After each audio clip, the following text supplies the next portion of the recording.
Hello everyone and welcome back to another video. Today's video is going to be more of a guide on map knowledge and how you can best learn the maps in World of Tanks. But before we begin, I'd like to clarify a couple things from my last video. First and foremost, I misspoke. This is a 6-round autoloader, not a 7-round autoloader.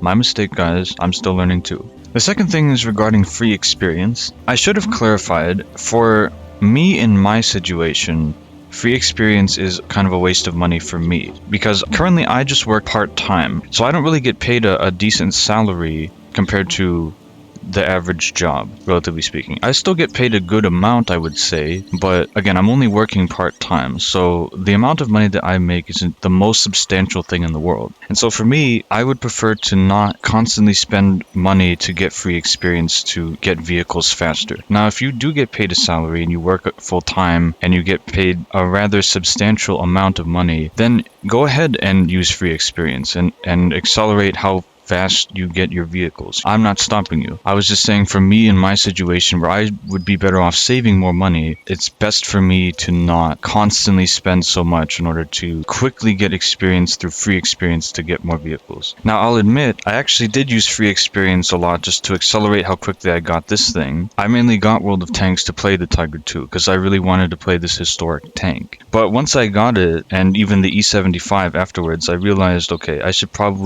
I got the tanks I want. Now let's slow down, enjoy the process. Let's just play a sort of standard experience more so and just try not to rush it.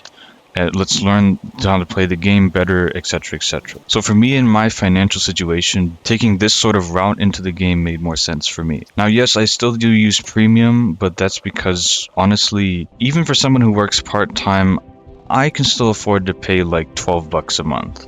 $12.50 a month. For me, that's not a problem. Beyond that, spending even more in order to get more free experience, that's when it starts to turn into a problem. But if your financial situation is such that you get paid full-time, that you work a full-time job and you get paid a really decent salary, then go right ahead, spend more in order to convert free experience so you can get your tanks faster. You know, it's all up to you.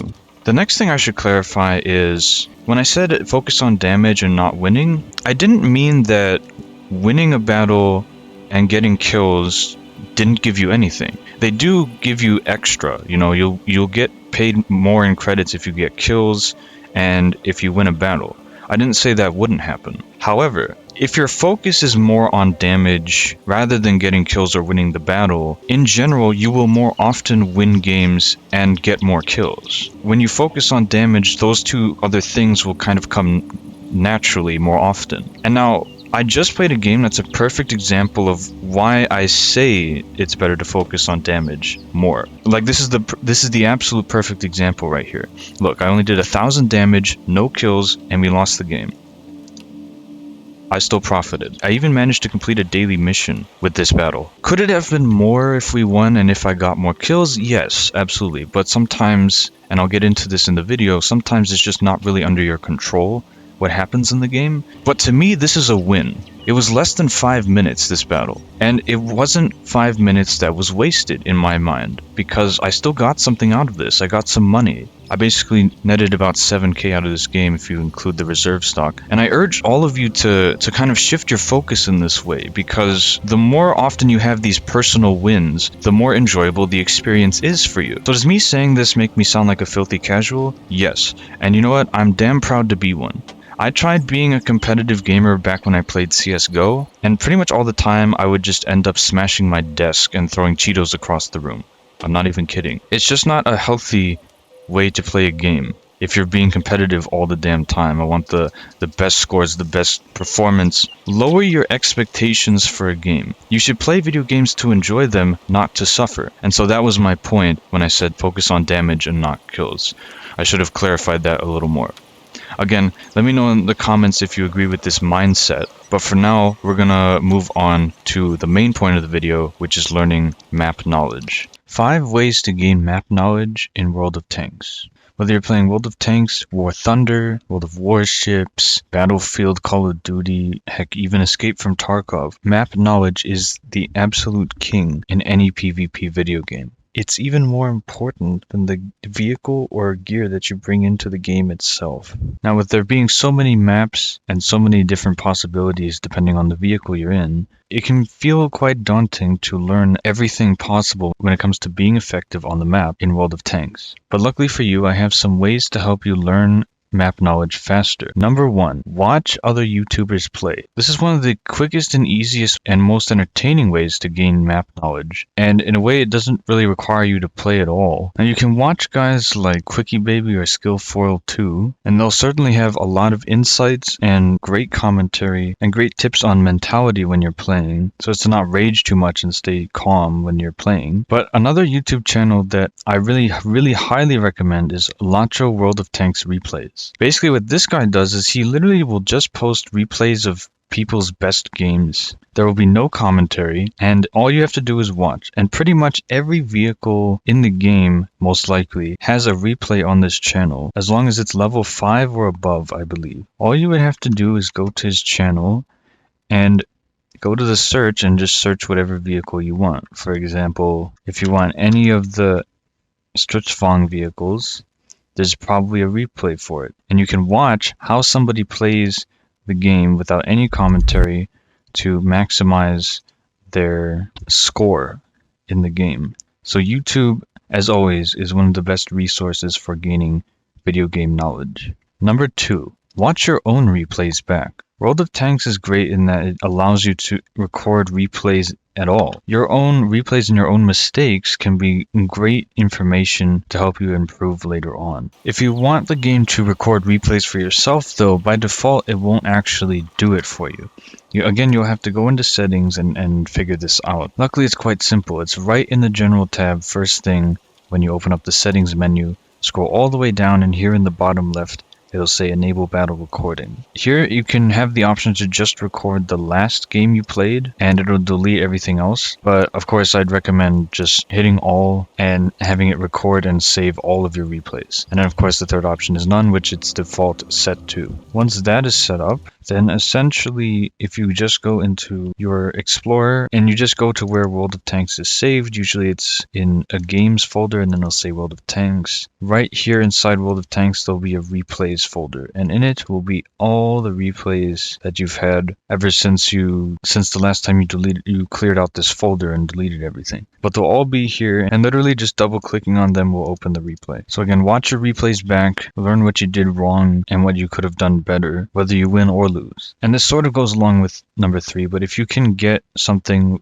like OBS or some way to record your gameplay live like I do for YouTube videos, watching those back as well has the same effect. Number 3, if you can be mobile, be mobile. Now if you're playing in a slow heavy tank and you can't really reposition to the other side of the map, then this probably won't apply to you. But for the most part, really read what's happening in the battle and see where your team would need you more, which areas are less defended and which are more defended, and try to fill in the gaps where there are gaps. If 10 of your teammates are on one side of the map and you're in their lemming train, take a look at the map and see if maybe the other flank is severely underdefended, and you could then reposition and try to cover that flank for your team. The more even, the better when it comes to where your team is placed during a game. Number 4.